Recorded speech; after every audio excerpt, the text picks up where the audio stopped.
プーチン大統領、選挙を意識して対立候補潰しにかかってるらしいよ。まあ通常運転といえば通常運転だじょ。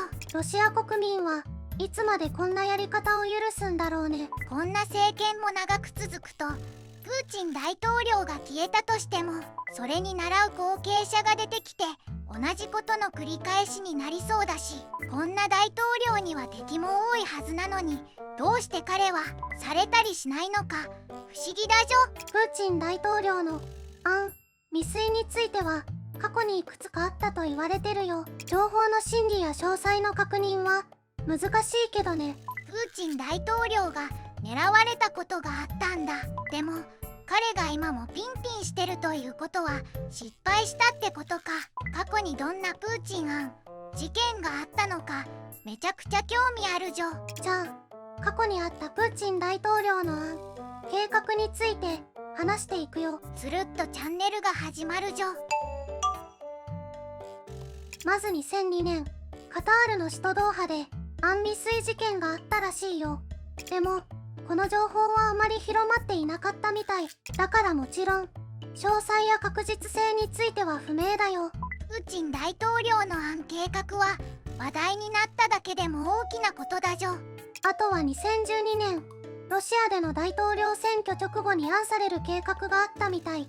この計画はロシアとウクライナの治安機関が防いだと言われてるよ。防いでよかったのか。今となっては微妙だじょ。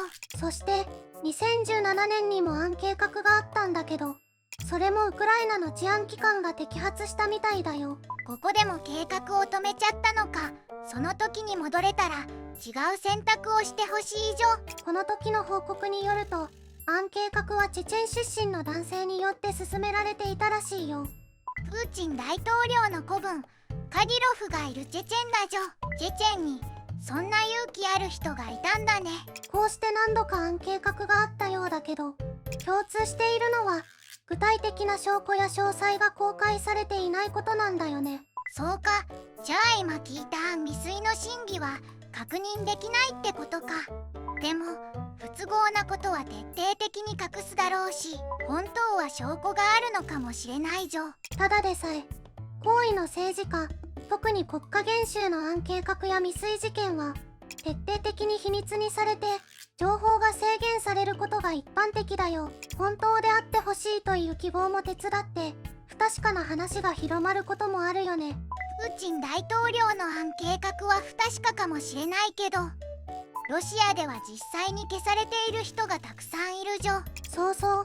特にウクライナでの戦争が始まった2022年以降は、ロシアの高位経営者や富豪の中にも謎の事情や不審な状況で亡した人たちがいるよ。特定の業界に限らず、エネルギー、金融、テクノロジーと幅広い分野にわたってね。ああ恐ろしい。そんな重要な分野の人たちを消しちゃうなんて。今から注目された事例を挙げるけど、これらの暴に関してはいろんな背景や原因が憶測されているよ。プーチン大統領のような人とは仲良くなるのも敵対するのも怖いじょ。まず2022年だけでも結構なくなってるんだよ。ガスプロムバンクの高位の幹部ブラジーミル・カラマン氏がスイスで自殺した事件があったよね。それはニュースで見たから知ってる。不自然な亡くなり方だから消されたんじゃないかって話だったじょ。そしてガスプロムの子会社のガスプロムインベストの幹部レオニード・シュルマン氏も自宅で亡しているのが見つかっているよ。裕福で何の問題もなさそうな人がこんなに亡くなるのは不自然だじょ。さらにガスプロムの別の高位幹部アレクサンドル・ティユリン氏も不審なを遂げているし、ウクライナ生まれのロシア人富豪ミハイル・ワトフォード氏も自宅で亡しているのが発見されているよ。ガスプロムで地位が高くなるのは命がけだじょ。エネルギー分野の起業家ブラジーミル・リャギン氏も転落しているよ。家で亡くなる人が多いけど、ある日突然怪しい人がやってきてバーンってことなのかな。銃で撃たれたかもしれないし、押されて転落したかもしれないよね。されてから転落に見せた可能性も。あとは毒を使うのも有名だね。毒といえばロシアの野党指導者でクレムリンの批判者で有名なアレクセイ・ナワリヌイ氏を狙った中毒事件が2020年にあったよね。あったあった。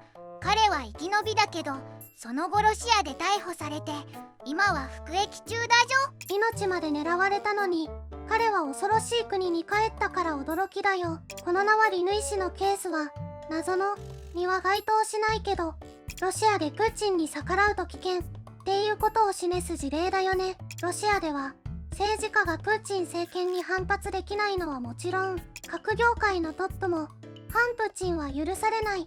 その下の国民なんてさらに意見が言えなくて当たり前だじょ。それで国民全体が裕福なら文句はないんだろうけど、そうじゃないからね。国民が立ち上がるしか血を流さず政権を崩す方法はないと思うよ。ロシアは戦争なんかしてる場合じゃないじょ。今回のつるっとチャンネルはここまで。よかったらいいねとチャンネル登録をお願いします。また見に来てね。